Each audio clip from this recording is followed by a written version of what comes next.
E, então, nós viemos aqui hoje para poder refletir, né? Mas refletir mesmo que brevemente, né? Muito brevemente, a respeito do que nós aprendemos na pandemia, não é?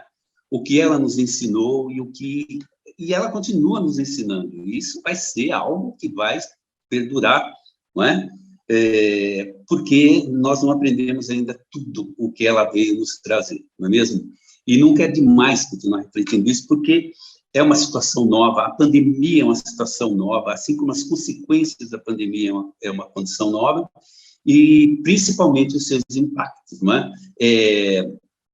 Aliás, impactos e consequências, nós vamos poder só discutir isso daqui a algum tempo, porque nós ainda estamos sentindo essas consequências e esses impactos, né? Muita gente talvez vai questionar, como tem sido questionado numa outra conversa que tive também, a respeito das consequências e dos impactos da pandemia, ser eminentemente um assunto pertinente à psicanálise, né?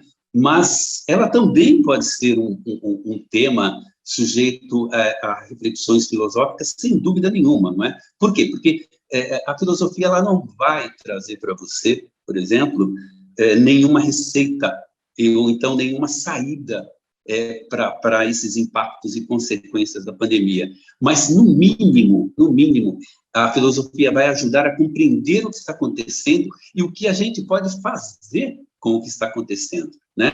Essa é a grande ferramenta da filosofia, né? Que pode nos instrumentalizar para que a gente entenda o que está acontecendo, e diante disso tudo, a gente pode, no mínimo, sair um pouquinho mais crescidos de tudo isso, um pouco mais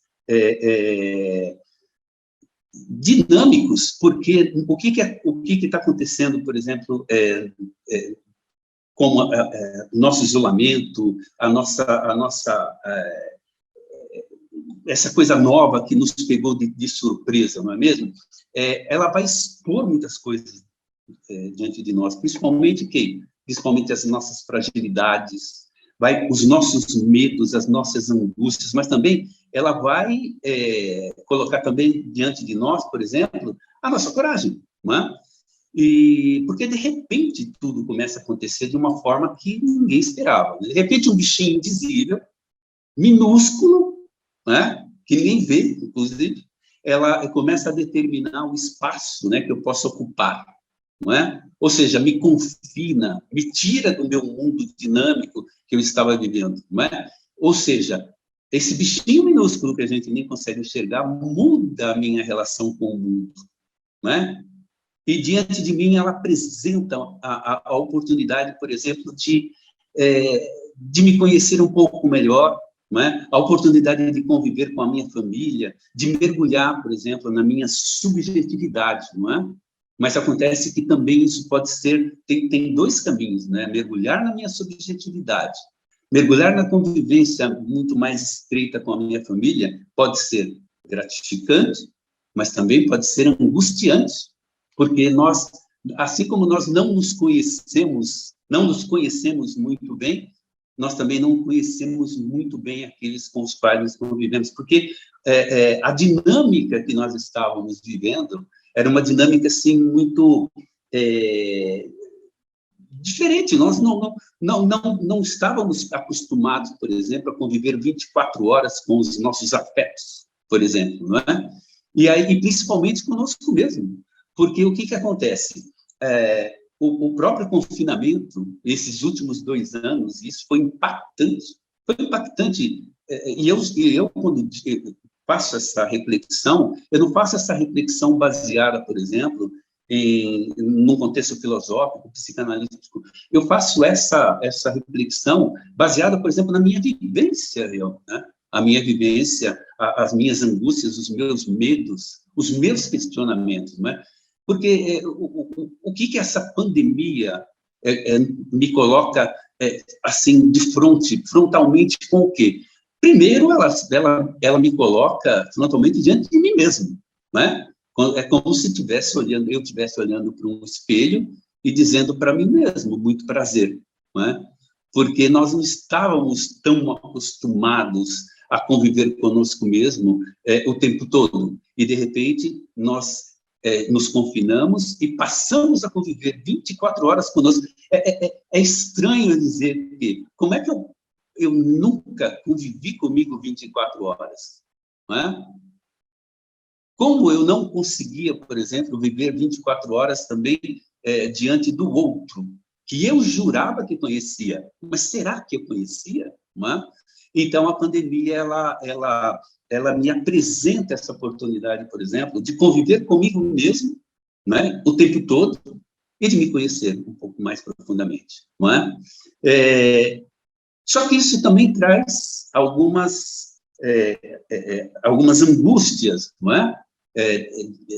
Por conta dessa hiperconvivência, né? Tanto comigo mesmo, como com os meus afetos, né? Como, por exemplo, as esposas, como maridos, como filhos, não é? Aqueles que estiveram de frente, de repente, com essa situação, não é? O problema maior é que aquilo que estava escondido, principalmente escondido embaixo do tapete, né? Se escancarou, né? Se escancarou. O sintoma da hiperatividade, ela gera, por um lado, por exemplo,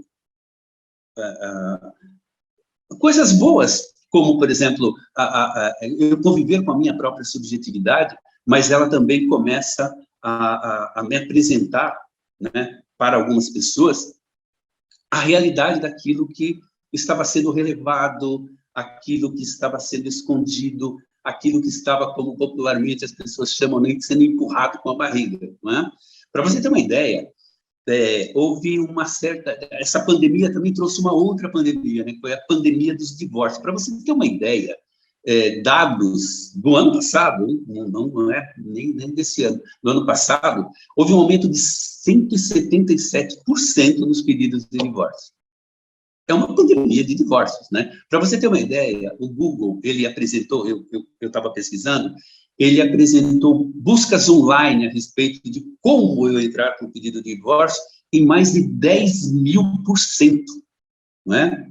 Em tempos normais, por exemplo, onde eu estava trabalhando, onde você vai para o banco, você vai para o mercado, você, de repente, vai jogar futebol com seus amigos, não é?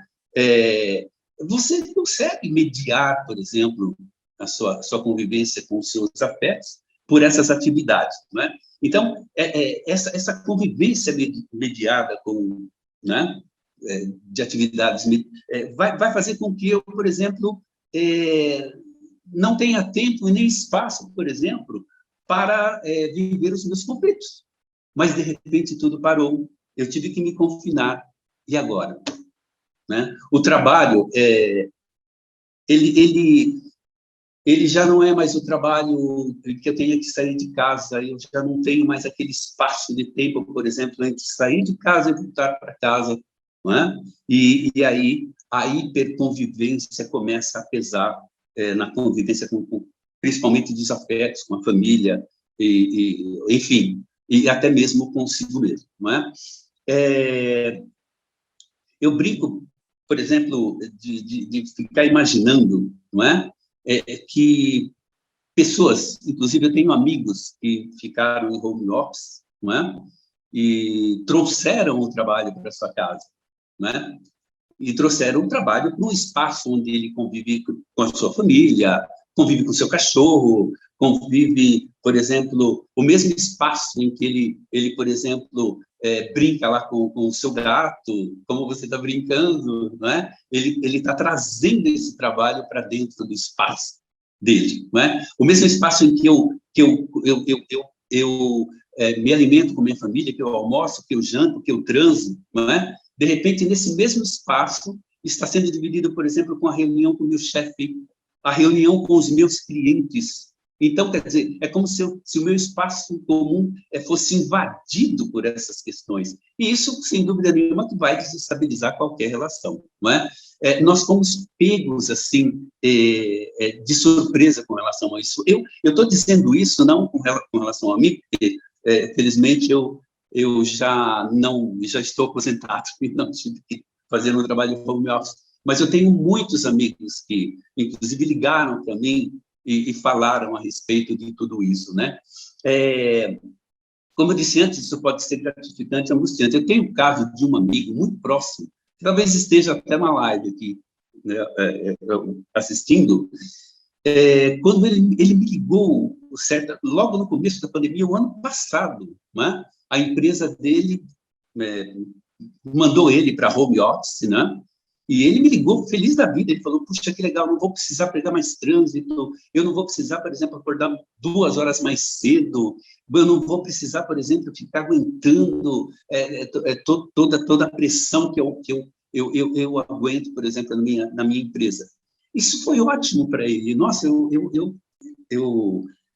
o parabenizei, nós conversávamos, ele tinha mais tempo para conversar, inclusive, comigo online, não é? E isso, nos primeiros meses, foi uma felicidade muito grande para ele. Ele me falava isso, nossa, que coisa boa, que legal. Só que passados uns 5, 6 meses, ele começou a me contar, por exemplo, que ele não aguentava mais, não é? Ele já não aguentava mais essa situação, ele já não aguentava mais, por exemplo, a pressão, por exemplo, a relação que ele tinha com a esposa dele começou a se deteriorar, inclusive por conta dessa hiperconvivência, não é? Esse excesso de convivência que já não estava mais sendo mediada pelo trânsito, pelo trabalho, pelas saídas para ir a banco, aquela coisa toda. Quer dizer, eram 24 horas de presença e isso passou a desgastar. O que ele fez? Ele tinha, a casa dele é uma casa muito bonita, ele tem um closet, inclusive, com janelas, um closet dele talvez seja do tamanho da sala do meu apartamento, ele tem uma casa muito confortável. Ele disse para mim que ele tirou tudo do closet, né, e ele montou o escritório dele lá, né, ligou o computador dele e passou a trabalhar, e ele teve essa desculpa de ter que trancar as portas para se concentrar mais, mas aquilo foi uma fuga pelo trabalho. Né?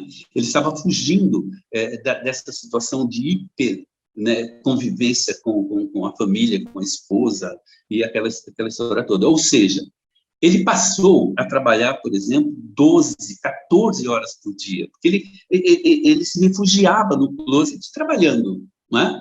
E aí, resultado, o desgaste foi tamanho que, numa das reuniões presenciais que ele teve na empresa dele, com o gestor dele, ele pediu, olha, eu preciso voltar para a empresa, né? Eu já não aguento mais. Aí o gestor dele, o chefe dele, olhou para ele e falou, não, de jeito nenhum, absolutamente, nós decidimos, inclusive, que nós vamos cortar custos na empresa, você vai continuar, inclusive, no seu home office, e nós agradecemos, porque você aumentou em mais de 70% a sua produção. Ou seja, ele se jogou de cabeça, né, no emprego, nas reuniões com clientes, as vendas, os contratos, né? Ou seja, ele se lançou fugindo, inclusive, da questão da hiperconvivência junto com a família dele. Ou seja, ele voltou para casa, ele até me contou, ele falou, olha, a empresa disse que eu vou permanecer em home office, provavelmente isso vai ser definitivo. Eles acham que estão fazendo bem para mim, mas eles estão redondamente enganados. Resultado, ele se deprimiu, né, profundamente, inclusive, e com isso a solidão na vida dele se estabeleceu. E ele não é o único caso. Né? Ele não é o único caso. A depressão que leva, por exemplo, à solidão nesses tempos de pandemia tem N motivos, né? Principalmente nos nossos idosos, por exemplo. Né? Os nossos idosos, por exemplo, se ressentem dessa solidão por conta da distância dos seus afetos, dos filhos, que já não podem mais, não podiam visitá-lo, se bem que estamos voltando a uma certa normalidade. Não é? Mas o que acontece? Esse distanciamento, principalmente do mês de dezembro do ano passado para trás, não é? Foi muito cruel, principalmente nos nossos idosos.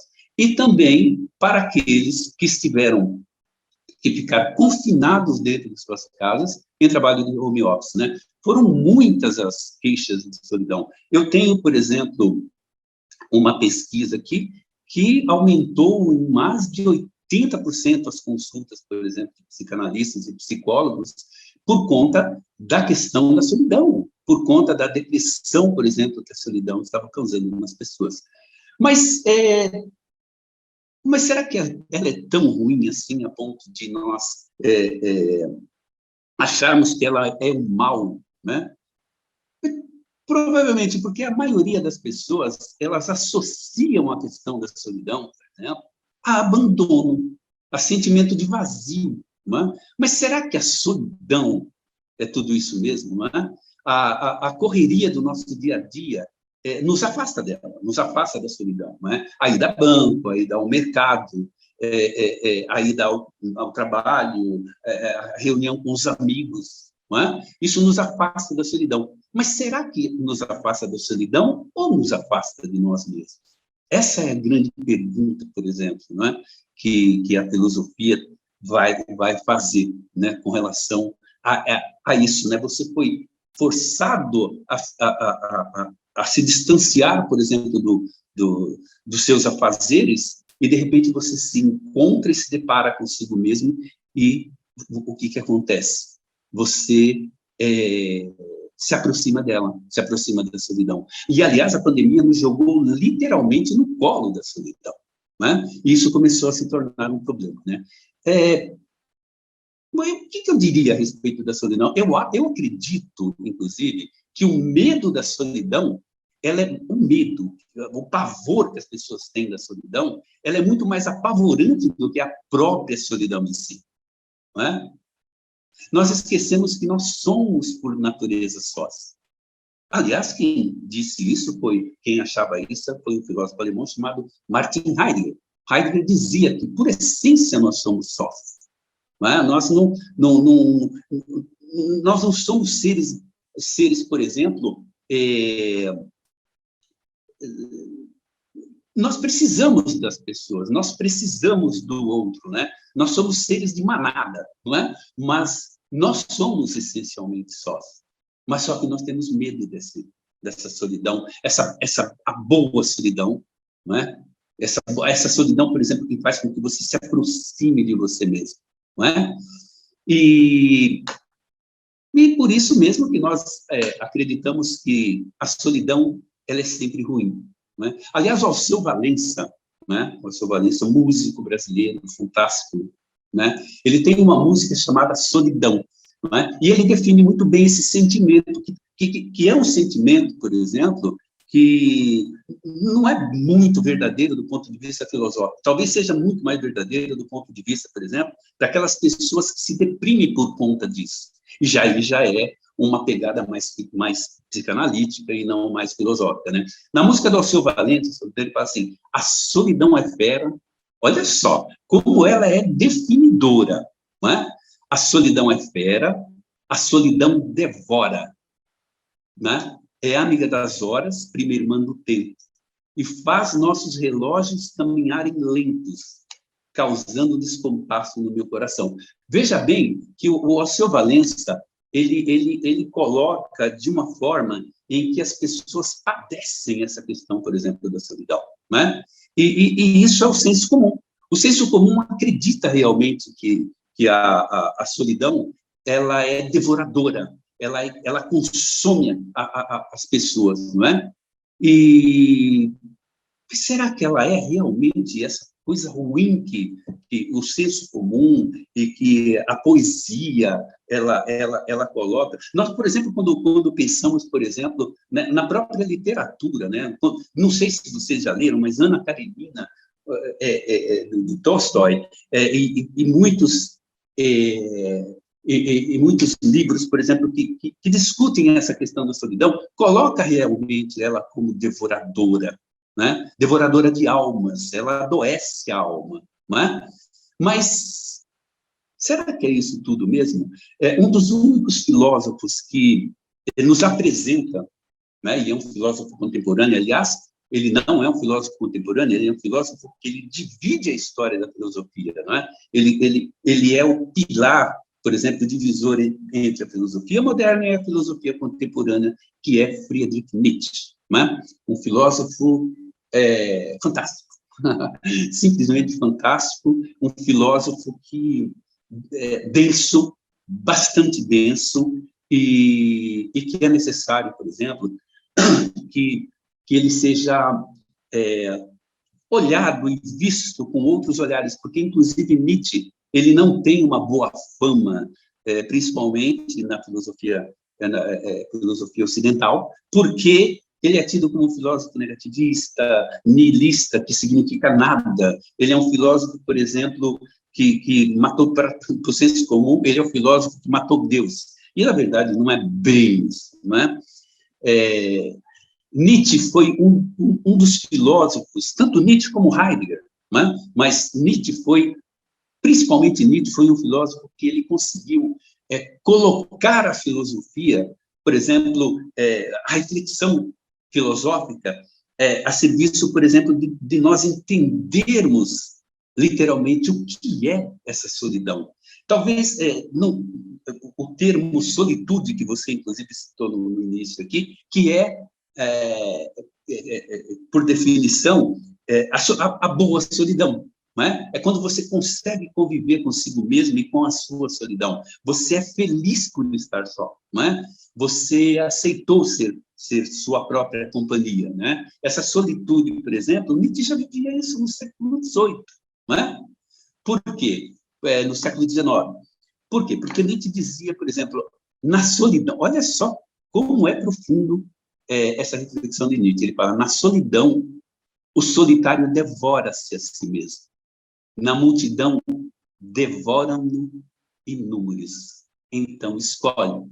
Esse é do livro Humano, Demasiado Humano. E ele, essa simples frase vai de encontro, por exemplo, né, a música, por exemplo, que eu citei agora há pouco, né, que fala que a solidão ela é devoradora. Mas se você consegue, por exemplo, lidar com essa solidão, ela vai devorar a si mesmo no sentido de você se alimentar de você mesmo, alimentar-se, por exemplo, dos seus próprios pensamentos, não é mesmo?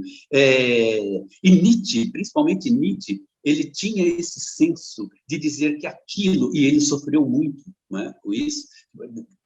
Nietzsche ele tinha uma doença muito que o levou à morte, inclusive, que era a sífilis. Ele sofria assim, de dores de cabeça assim, enlouquecedoras. E mesmo assim, ele achava, por exemplo, que não só a solidão, mas essas dores faziam com que ele se fortalecesse mais. Ele sempre dizia que aquilo que não me mata me fortalece. Não é? Então, quer dizer, essa forma do autoconhecimento, né, que é trazido pela solidão, e a solidão foi colocada à nossa disposição, né, no nosso confinamento, foi colocada à disposição de todos, né, durante a pandemia, ela levou muitas das pessoas, né, a se autoconhecer, né, a encontrar-se consigo mesmo e a fazer as pazes com a sua própria solidão, ou seja, transformaram o ato, porque a solidão não é um sentimento, ela é uma condição, né? Transformaram a condição de solidão em condição de solitude, ou seja, o prazer de conviver consigo mesmo. Então, quer dizer, um dos maiores aprendizados, e nós vamos sair um pouco mais fortalecidos dessa pandemia, com essas questões que nós aprendemos. Porque, inclusive, o sofrimento, ele nos faz aprender. Não só nos fortalece, como Nietzsche foi prova disso, mas ele nos ensina muita coisa, não é? Então, muitas das pessoas, por exemplo, estão saindo fortalecidos dessa pandemia, desse confinamento, um confinamento em si mesmo, um confinamento junto com seus afetos, muito mais fortalecidos e um pouco mais esclarecidos a respeito de si mesmo e da sua condição solitária, por assim dizer, né? Então, o que eu costumo dizer daquelas pessoas que estão sofrendo, inclusive, essa questão da solidão, e é justo, é uma condição, por exemplo, que são as nossas fraquezas, por exemplo, né? e nós precisamos respeitar isso, é que esse conceito de solidão talvez tenha sido demonizado ao extremo, não é? O Ocidente demonizou bastante isso, não é? E assusta mesmo, não é? Assusta mesmo, porque se a gente pensar, né, como eu estava dizendo, né, quando nós devoramos algo, né, ou vai me alimentar, não é mesmo? Ou vai me fortalecer, mas isso assusta. Quando nós somos colocados, por exemplo, diante de todas essas coisas, né? O Nietzsche mesmo, quando ele falava a respeito dessa solidão, que ele escolheu, por isso que eu digo que ele não vivia assim, essa condição de solidão, mas uma condição de solitude, né? Ele dizia, por exemplo, que quando nós olhamos para dentro de nós mesmos, nós olhamos para um abismo. Isso, naturalmente, vai nos assustar, não é? Mas se você encarar esse abismo, não é? Você vai conseguir, por exemplo, decifrá-lo. E aí você sai muito mais fortalecido do que enfraquecido dessa viagem para dentro de você mesmo, né? Então, a solidão, para Nietzsche, é uma condição interior, né? Mas é uma condição interior diferente, por exemplo, da definição ocidental do que é solidão. Porque, para o senso comum, para a nossa condição, por exemplo, aqui no Ocidente, é uma condição interior, sim, mas é uma sensação de carência absoluta, não é? É a sensação, por exemplo, da carência de um objetivo, da carência de um desejo, não é? Isso vai gerando na alma, na nossa alma, uma sensação, uma percepção de falta. É por isso que nós, Viviane Mosé, né, uma das maiores conhecedoras de Nietzsche, né, aqui no Brasil, tanto ela como Scarlett Martin. Aliás, a Scarlett Martin foi a orientadora do doutorado de Viviane Mosé. Né? São duas pensadoras assim do porte, né, de um porte gigantesco mesmo, né? Então, elas mesmo dizem, por exemplo, que isso provavelmente é falso, não é? Essa percepção de falta do quê? Talvez a falta de si mesmo, não é? Então, o que acontece?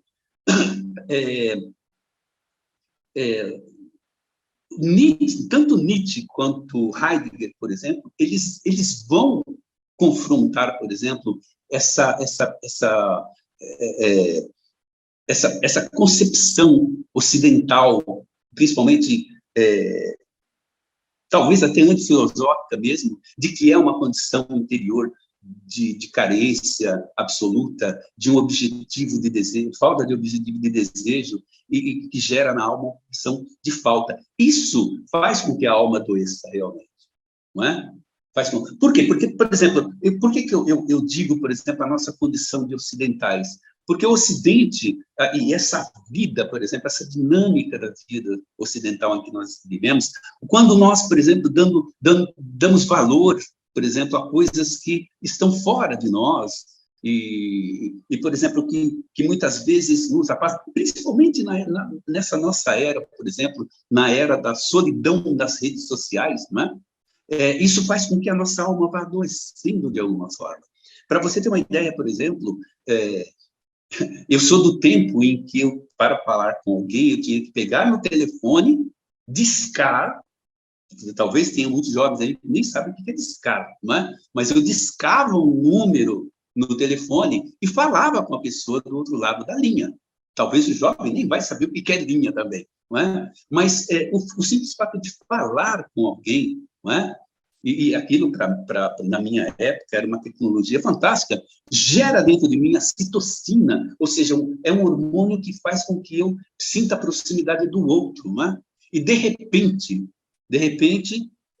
as pessoas já não falam mais, as pessoas se conversam através de textos frios, de uma mensagem. É ótimo, né? As redes sociais, por exemplo, principalmente agora na pandemia, nos ajudou, por exemplo, a nos aproximar dos nossos afetos. Pais e filhos conversaram muito através dessas redes sociais, mas aquilo os torna às vezes, um diálogo frio, um texto que não tem sentimento. É diferente de você ouvir uma voz, não é? E antes da pandemia, nós tínhamos essa condição, por exemplo, de dar um abraço, né? A gente dava aqueles 2 beijinhos meia boca, oi, tudo bem, tal, aqueles 2 beijinhos meia boca. Agora nós estamos vendo como nós desperdiçamos a possibilidade de abraçarmos a pessoa, né? Nós estamos carentes dessa questão do abraço, porque um abraço também gera citocina, um abraço nos aproxima do outro, né? Então, quer dizer, talvez essa percepção ocidental do que é solidão faz com que a gente adoeça a nossa alma por conta dessas coisas, né? E hoje nós estamos nos dando conta de que nós desperdiçamos bastante tempo com relação a aquilo que nós podíamos fazer, né? E aquilo que nós deixamos de fazer, né? Então, nesse sentido, quando nós pensamos nessa boa solidão, né, nessa condição, por exemplo, em que a pandemia nos colocou, né, e que nós aproveitamos, muita gente aproveitou, né, essa condição de conviver consigo mesmo, de se autodescobrir, né, aí é que nós descobrimos esse conceito tão falado hoje, que é da solitude, né? Então, e que nos aproxima, mais uma vez dizendo, nos aproxima muito da filosofia nietzschiana, que diz que, antes de tudo, a solidão, ou seja, a solitude, ela é restauradora, não é? Ele tem uma frase que ele fala assim, ó, a mais profunda solidão é o meio para o mais profundo aprendizado, e sem dúvida nenhuma, e esse aprendizado está naquele abismo que ele diz, que quando nós mergulhamos dentro de nós mesmos, nós descobrimos esse abismo cheio, por exemplo, de conhecimento. Mas isso, Nietzsche mesmo sempre deixava claro, que apenas para espíritos livres. Não era para todo mundo, não é? Ou seja, aqueles que aprenderam a amar a sua própria companhia, não é? É porque é raro você poder desfrutar da sua própria companhia, casar consigo mesmo, conversar com os meus. Eu tinha um vizinho que outro dia ele sempre fica conversando sozinho, e eu perguntei para ele: pô, vizinho, você está conversando sozinho? Ele falou: não estou conversando sozinho, eu estou conversando comigo mesmo, porque eu gosto de conversar com gente inteligente. Eu falei: poxa, parabéns, né? Parabéns, né?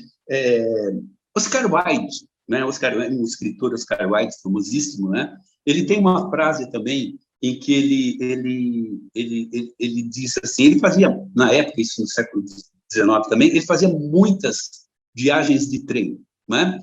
Longas viagens de trem. E aí, um dia, ele perguntado, né, por que ele levava o diário dele, toda vez que ele ia, era para escrever alguma coisa sobre a viagem. Ele falou: não, eu gosto de levar o meu diário para longas viagens porque eu gosto de ter uma boa leitura à disposição. Ou seja, é alguém que se ama, alguém que dá valor à sua própria vida, alguém que dá valor à sua própria companhia, não é? E a gente precisa, por exemplo, aprender, por exemplo, com essas questões, não é? E nada melhor do que a gente começar a se questionar, né? Por que nós não nos conhecemos tão profundamente? Por que nós, por exemplo, fomos tão afetados nessa pandemia ou nessa condição, por exemplo, nesses últimos tempos, por essas questões? Por que nós não somos felizes, né? A partir daí. Eu vi uma pesquisa essa semana que me estarreceu um pouco, né? Foi feita uma pesquisa eu esqueci o órgão que fez essa pesquisa, uma coisa assim, sobre a confiança nas pessoas, né? Eles fizeram essa pesquisa na América Latina e o Brasil ficou por último, né? No ranking, por exemplo, de pessoas que confiam nos outros. Para você ter uma ideia, todos os países da América Latina tiveram uma média mais ou menos de 10. Você confia no outro? Você confia no seu vizinho? Você confia nos seus parentes? Tal? O mais baixo, por exemplo, foi, por exemplo, a Argentina, me parece 12%, Uruguai e tal. E o Brasil, o índice no Brasil foi de 4,6%. Ou seja, o Brasil, 95% dos brasileiros não confia no outro. Como é que a gente pode ser feliz, por exemplo, com uma condição dessa? Quando você não confia no outro, ou seja, você afasta o outro de você, e você se torna um solitário tóxico, não é? Você se torna um solitário tóxico. As pessoas não confiam nos outros. Nós temos aquela fama de sermos, nós somos um povo que acolhe e tal, mas nós não confiamos nos outros. Nós confiamos apenas, vamos arredondar, 5% dos brasileiros confiam uns nos outros. Isso me levou também a ver um livro da Ellen Russell. Ellen Russell, ela é esposa de um funcionário da Lever, né? E ela precisou ir para a Dinamarca porque o marido dela recebeu um cargo assim que não dava para recusar na Lever, né? E então ela foi morar na Dinamarca, um país frio, um país, né? Um país que ela não tinha nada a ver, ela brasileira, ela é norte-americana, né? O que acontece? Ela foi para lá, aceitou a condição de ir para lá, e ela começou a pesquisar. Na época que ela foi, se eu não me engano, em 2016 foi quando ela lançou esse livro, eu acho que foi em 2014, 2015 ela foi para lá. A Dinamarca estava no ranking do país mais feliz do mundo. Mais feliz do mundo. Hoje é o Butão. Não sei se vocês viram uma reportagem. Hoje o Butão é tido como o país mais feliz do mundo. Tanto que lá no Butão existe um Ministério da Felicidade. Você tem uma ideia, né? Então, quando ela foi para lá, ela começou a pesquisar, por que a Dinamarca é tida como o país mais feliz do mundo? As pessoas mais felizes do mundo. Ela pesquisou e ela escreveu nesse livro. No final do livro, na última parte do livro, ela diz, aqui dando um spoiler para quem quiser ler, né? O nome do livro é O Segredo da Dinamarca, né? Da Ellen Russell, e ela descobriu que eles eram felizes porque eles tinham 95% do índice de confiança no outro. As pessoas confiavam no outro. As pessoas confiam no outro, por exemplo, na Dinamarca. Eles confiam extremamente. Para você ter uma ideia, ela falou, ela foi num café. Ela falou, ela ficou apavorada no dia que ela foi num café, né?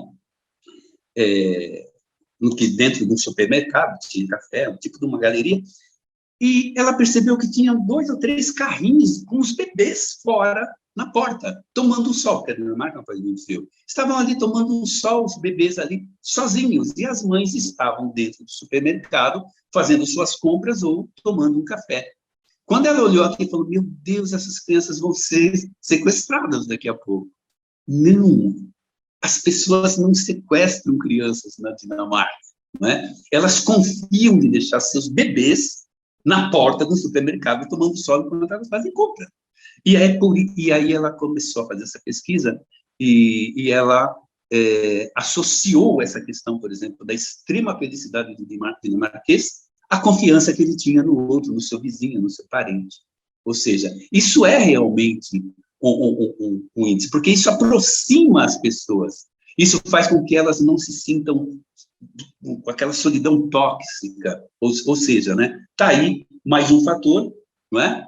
Para que a gente faça essa reflexão, não é? Porque esse distanciamento, essa falta de credibilidade no outro, que nos afasta do outro, é isso que gera uma anorexia dos sentimentos. Os nossos sentimentos eles vão definhando aos poucos, porque nós não temos, no mínimo, a confiança, por exemplo, no seu vizinho, no seu amigo, no seu parente, não é? E aquilo vai definhando a nossa confiança, vai definhando a nossa alma. É uma verdadeira anorexia da alma, esse tipo de coisa, não é?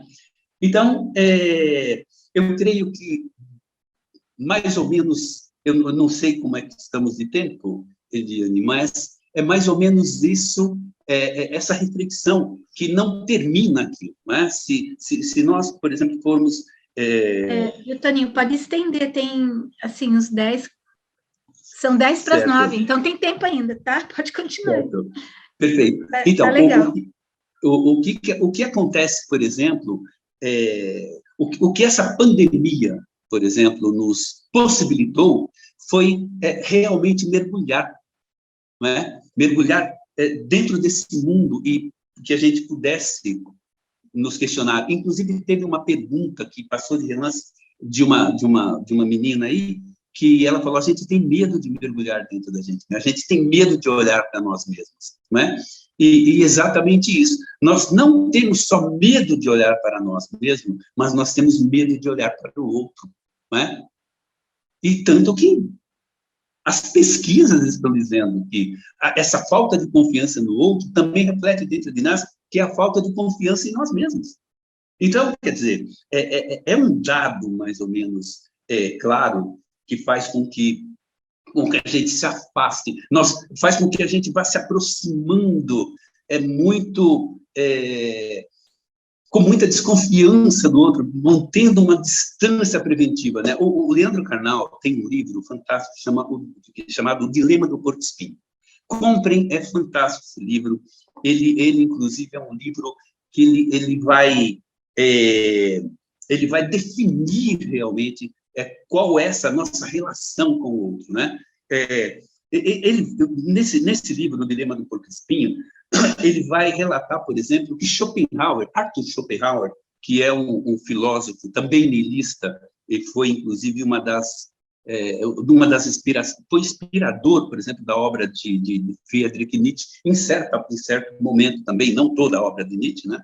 Então, Arthur Schopenhauer, ele, isso acho que no século XVII, no século XVIII, eu não me recordo aqui, mas ele, num dia de inverno rigoroso na Alemanha, ele subiu uma montanha para dar um dos seus passeios, nevando, né, muito frio, e ele observou um casal de porco-espinho, né, numa toca, e ele ficou observando aqueles dois porcos-espinhos, e toda vez que um se aproximava do outro para poder procurar se aquecer, senão morreria, quando eles se aproximavam, mas eles passavam do limite, o espinho de um espetava o outro, eles se separavam. Aí eles iam se aproximando novamente, aí quando o espinho de um espetava o espinho do outro, aí eles se separavam. Até que teve um momento, ele observando, em que eles vão se aproximando, e eles pararam numa distância segura, para não ser ferido pelo outro, mas também para receber o calor do outro, né? Ou seja, o Karnal, ele vai, por exemplo, fazer essa relação, por exemplo, esse dilema do porco-espinho, né? Eu me aproximo e me firo, ou eu morro de frio, né? Então, quer dizer, é aquela escolha que o Nietzsche diz: escolha. Se eu estou sozinho, eu me devoro. Mas se eu estou na multidão, é a multidão que vai me devorar. Escolha, né? Então, de alguma forma, essa escolha do porco-espinho, por exemplo, ou eu me aproximo o suficiente e com uma distância preventiva suficiente para me aquecer, ou eu vou morrer de frio, né? E se nós... Só um minutinho. E a gente trazendo isso para a nossa vida, nós trazemos isso para os nossos afetos. Né, agora falando de mim, eu estou há 25 anos, por exemplo, solteiro, por exemplo. Não é que eu tenho uma certa dificuldade de relacionamentos, uma coisa parecida, mas, em certa forma, eu refletindo, talvez eu me encaixe, mais ou menos, nessa condição, por exemplo, do dilema do porco-espinho. Por quê? Porque quando você começa a conviver com pessoas, elas vão se aproximar de você, mas também vão trazer as suas dores. E isso pode me ferir também. E talvez esse espinho, por exemplo, que essa pessoa traz, que é a dor dela, vai nos ferir de alguma forma, faz com que a gente se afaste, ou então a gente tenha apenas uma distância preventiva, né, para que eu continue com as minhas relações, né, com outras pessoas, mas não me aproxime o suficiente para ser ferido e, portanto, prefiro viver na minha solitude, não é? Então, talvez isso seja aí também uma pegada muito moderna, não é? E o Karnal, ele teve a felicidade de trazer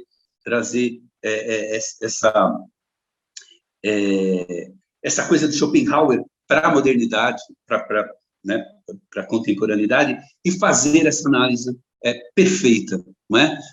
Muitas pessoas, por exemplo, que vivem na sua solitude, e eu tenho conversado com muitas pessoas que moram sozinhas, que estão há muito tempo sós, e todas elas são felizes, todas elas estão satisfeitas com a sua condição, não é? E aí eu fico me perguntando, por que esse fenômeno é cada vez mais crescente? E é interessante que outra pesquisa que eu estava fazendo, por exemplo, em São Paulo, eles estão começando a vender muitos apartamentos de 36 metros quadrados. Mas você consegue viver em 36 metros quadrados? 25 metros quadrados? A maioria das pessoas estão começando a viver sós, a morar sós, e não tem planos, por exemplo, de incluir ninguém dentro da sua vida. Aí, essa questão, por exemplo, essa sacada fantástica, por exemplo, do Leandro Carnal, de fazer essa análise de Schopenhauer, por exemplo, dentro do livro O Dilema do Porco-Espinho, que eu indico e leiam, porque ele é bastante esclarecedor, não é? Então, eu fico por aqui, não é? Eu creio que foi uma... E outra, vamos ter muitas oportunidades de... tem as perguntas, Toninho. Falar isso. Ótimo, vamos lá. Se eu conseguir responder. Eu fui copiando aqui no bloquinho de notas, mas pode ir perguntando, viu, pessoal? Então, a Andressa, ela diz assim, Antônio, em sua concepção, a sociedade hoje em dia problematiza a solidão? Com tantas redes sociais, vemos que cada dia mais pessoas estão repletas de companhias diárias. Não vemos muitas pessoas falando ou comentando sobre solidão ou ficar só. E se falam, é em um sentido de dor e depressivo. Então, a pergunta é, em sua concepção, a sociedade hoje em dia problematiza a solidão? Olha, eu creio que ela mascara a solidão. Né? Ela mascara bastante a solidão. Veja bem, a questão, ela colocou essa questão das redes sociais, não é? Hoje nós temos, por exemplo, você faz tudo, eu faço compras através do mundo virtual, eu escolho coisas, eu converso com pessoas, e eu posso até escolher um relacionamento através das redes sociais, mas isso tudo é muito frio, porque, de alguma forma, é muito conveniente. Eu acho que não problematizamos, nós mascaramos isso, né? É tão tranquilo que hoje eu já não desfaço mais uma amizade, eu deleto a pessoa, né? Eu bloqueio ela não fala mais comigo. Por quê? Porque existe essa segurança da distância preventiva. Olha aí o porco-espinho novamente, né? Existe uma distância preventiva em que eu posso, olha, se você quiser te aproximar muito de mim, eu não quero mais, eu vou te deletar. E, por outro lado, eu vou te bloquear. Então, acho que nós somos solitários dentro dessas redes. Ela, na verdade, dá uma falsa sensação, por exemplo, de presença. Eu, por exemplo, não tenho. Eu tenho, por exemplo, um canal, por exemplo, lá no Instagram, tem mais de 2.000 pessoas. Eu não tenho 2.000 amigos. Eu não tenho. É uma falsa sensação de companhia, por exemplo. Né? E se eu tiver que contar com essas 2.000 pessoas, eu não sei se consigo. Né? Então, eu não acredito que nós problematizamos a solidão. Na verdade, nós não sabemos, na verdade, o que é muito essa questão da solidão. Né? Então, por quê? Porque nós mascaramos ela. E a Juliana diz assim, acredito que a pandemia fez com a nossa sombra, ligada ao medo, a solidão, a rigidez com relação a mudanças, tudo isso viesse à tona. Aqueles que conseguiram olhar, acolher e aceitar esses sentimentos conseguiram se fortalecer, diferente daqueles que se mantiveram no estado de negação inconsciente. E aí ela pergunta, por que dói olhar para nós? Então, interessante. Exatamente, logo lá no começo, eu falei, gente, o que aconteceu? Quando nós precisamos, né, fomos obrigados a olhar para nós mesmos, né?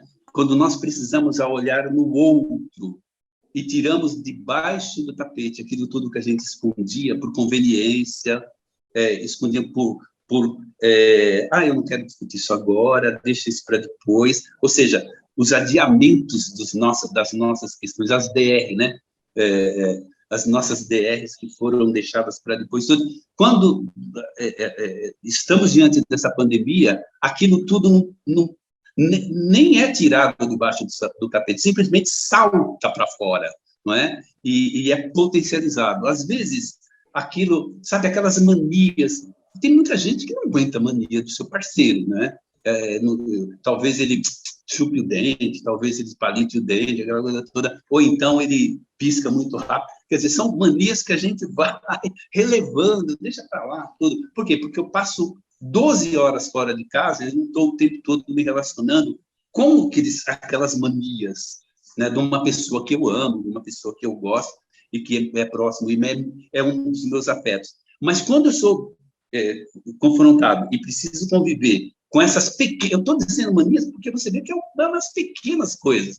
Por exemplo, você tomar um café fazendo barulhinho. Aquilo irrita muita gente, não é? Mas a gente releva porque não está convivendo também o tempo todo ao lado das pessoas. Mas quando você é obrigado a conviver as 24 horas do seu dia com essas coisas, as pessoas, às vezes, não aguentam, mas nem sequer olhar para a cara do outro.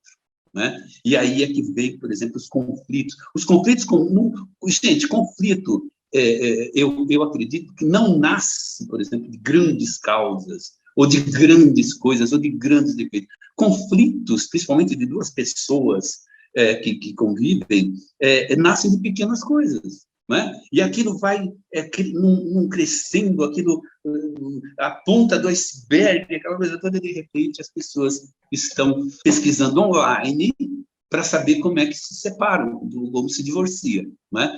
Então, o que acontece é o seguinte, esses problemas estavam todos lá antes da pandemia, estavam, e nós estávamos convivendo com tudo isso. O que acontece é que eles foram potencializados.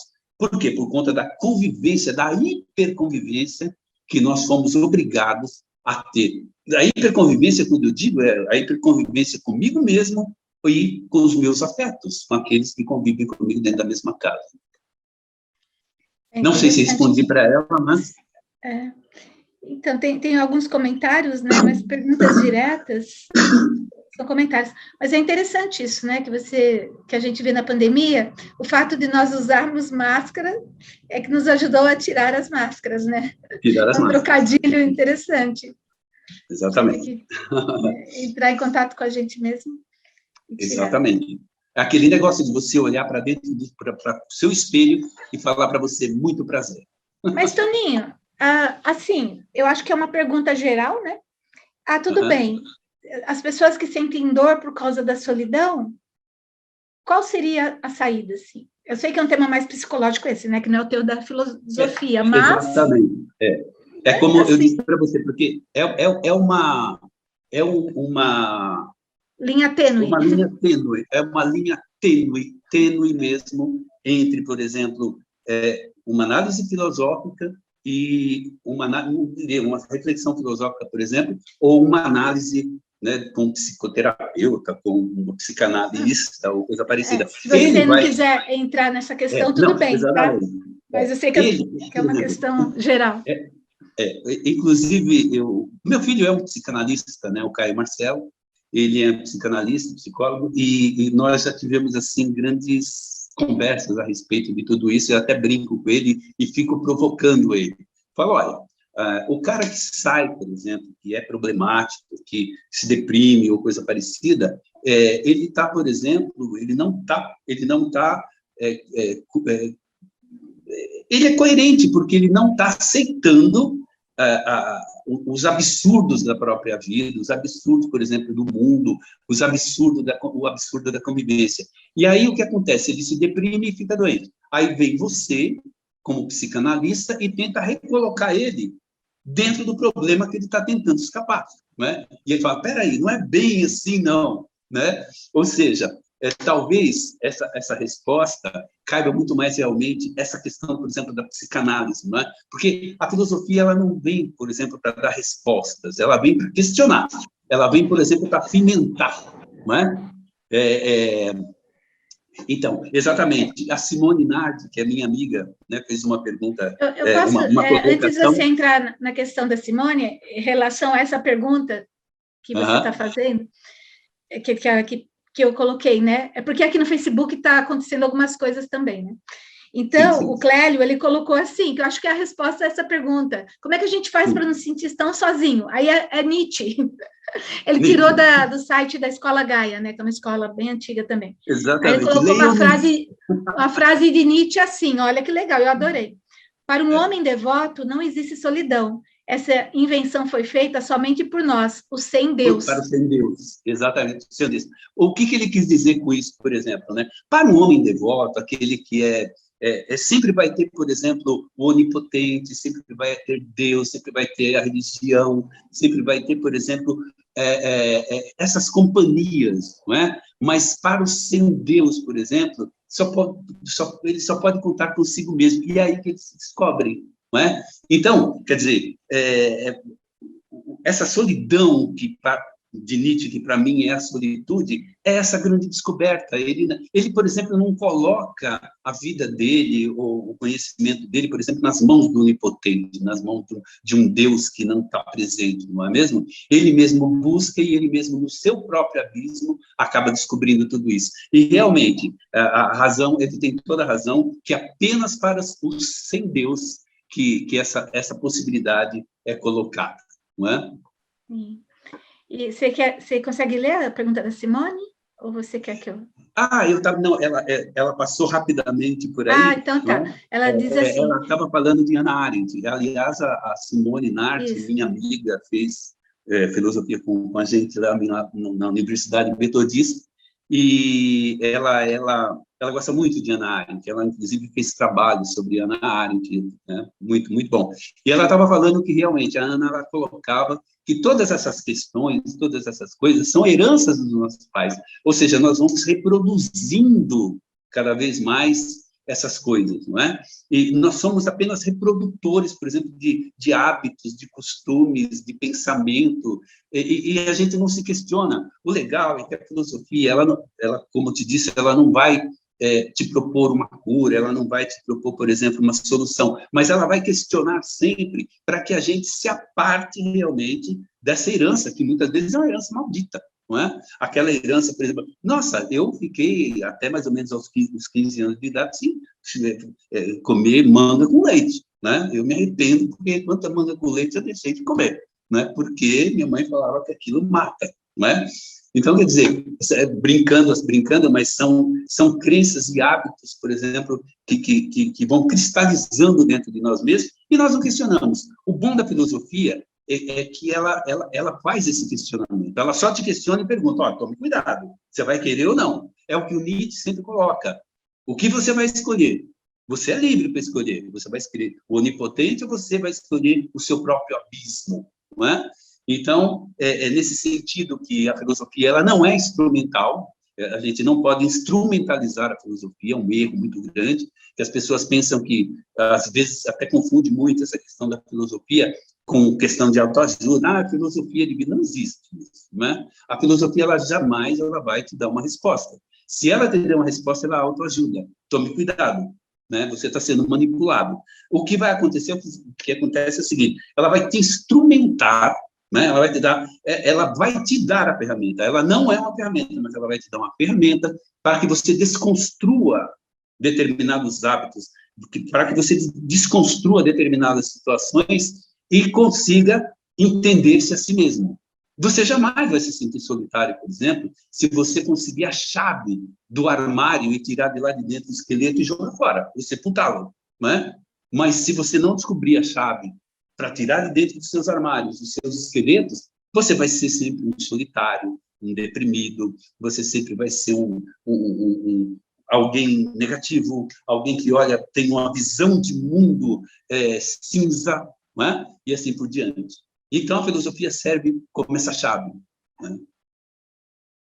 E no Facebook, aqui, o Clélio Muniz, ele pergunta, professor, mas as redes sociais não são, talvez, o modo covarde de enfrentarmos a solidão? Sem dúvida nenhuma. Sem dúvida nenhuma. O que eu disse no começo, no meio, não sei aí, é que as redes sociais...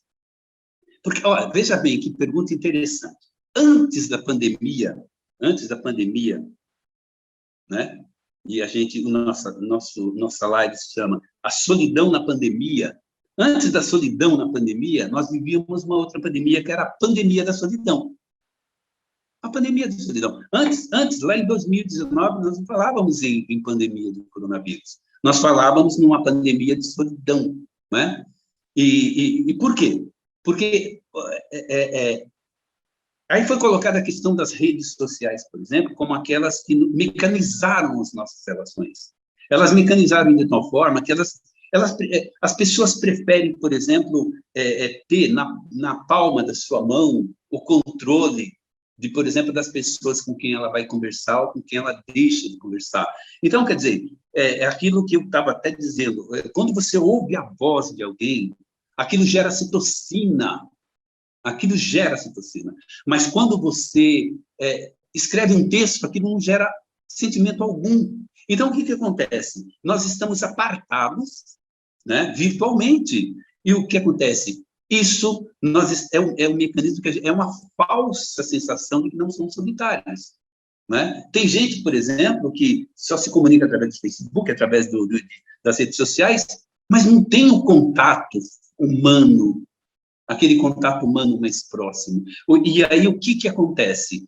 Nós mascaramos essa solidão e as redes sociais realmente se transformam num problema exatamente por conta disso. Agora, veja bem, quando fomos obrigados a nos distanciarmos, quando nós, enfim, nos confinamos e ficamos dentro do nosso quadrado, as redes sociais nos ajudaram muito a nos aproximar dos nossos afetos. Pais começaram a conversar mais com seus filhos, filhos começaram a conversar mais com seus pais, os irmãos se aproximaram, ou seja, houve um ato reverso, por exemplo, daquilo que era causado pelas redes sociais, né, que é a pandemia da solidão. Leiam, inclusive tem um filósofo,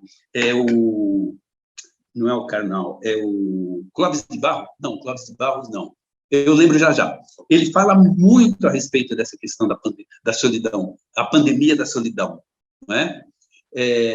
Então, o que acontece? Houve um ato reverso, porque as redes sociais, quando nós nos confinamos, nos ajudou a se aproximar dos nossos afetos. Nós não podíamos mais nos aproximar fisicamente, mas nós podíamos falar ininterruptamente através das redes sociais. E nesse ponto, talvez a gente estabeleceu esse limite. Que bom, né, que a gente consegue se aproximar dos nossos afetos através das redes sociais, mas agora nós estamos sentindo aquela necessidade, como eu disse, do abraço. Não mais aqueles 2 beijinhos meia boca, mas do abraço mesmo, né, de se aproximar dos nossos afetos. E talvez a pandemia tenha também nos ensinado isso. E talvez a gente, daqui para frente, né, talvez a gente possa dar muito mais valor a essa presença do que dar muito mais valor, por exemplo, às redes sociais, que não é uma verdadeira relação, é uma relação virtual, né? Como outra qualquer. Né? É como o Pondé mesmo, ele fala, né? Ele fala, é uma bela boneca inflável, vamos supor, né? Termos o conversar com as pessoas assim, eu conversei muito pelo meu WhatsApp, aquilo é comum, né? Que inflável, não é ao vivo aquilo, não é de carne e osso, né? Então, a gente tem, nesse sentido, as redes sociais nos ajudando por um lado, mas, por outro lado, mascarando a presença de uma outra pessoa, né? Você ficou... eu vi. Obrigada. O Jorge diz, a filosofia continua sendo o amor, o amor, a sabedoria, deve ser algum... A filosofia continua sendo o amor e a sabedoria, é isso? Exatamente. Quem vai cunhar esse conceito foi Pitágoras, né? Uhum. Pitágoras, na Grécia, ele caminhando, e uma das pessoas falava, ali vai o sábio, segundo a história, né? ali vai um sábio, ele se virou e falou, não, eu não sou um sábio, eu sou apenas alguém que tem amor pela sabedoria, porque ele não se considerava sábio, mas ele se considerava alguém que tinha amor pela sabedoria. Sábios eram outros, aqueles que sabiam tudo, mas ele não sabia de tudo. Talvez essa seja uma divisão, inclusive, divisão entre o verdadeiro conhecimento e o conhecimento que depois culminou, aí já é uma outra conversa, né? Na época, ele era um pré-socrático, mas na época de Sócrates, realmente a filosofia se estabeleceu não como sabedoria, mas como alguém que era apenas próximo da sabedoria. E aí é que Nietzsche entra. Nietzsche, por exemplo, ele vai bater frontalmente na cara de Platão, Sócrates, porque ele não admite, por exemplo, ele diz, por exemplo, que esses filósofos que dividiram, inclusive, a história da filosofia entre socráticos e pré-socráticos, né? Eles enfraqueceram a filosofia, né? Que os verdadeiros filósofos eram aqueles, os pré-socráticos, por exemplo, aqueles que falavam dos mitos, falavam, por exemplo, Heródoto, sabe, a Magna Grécia, né?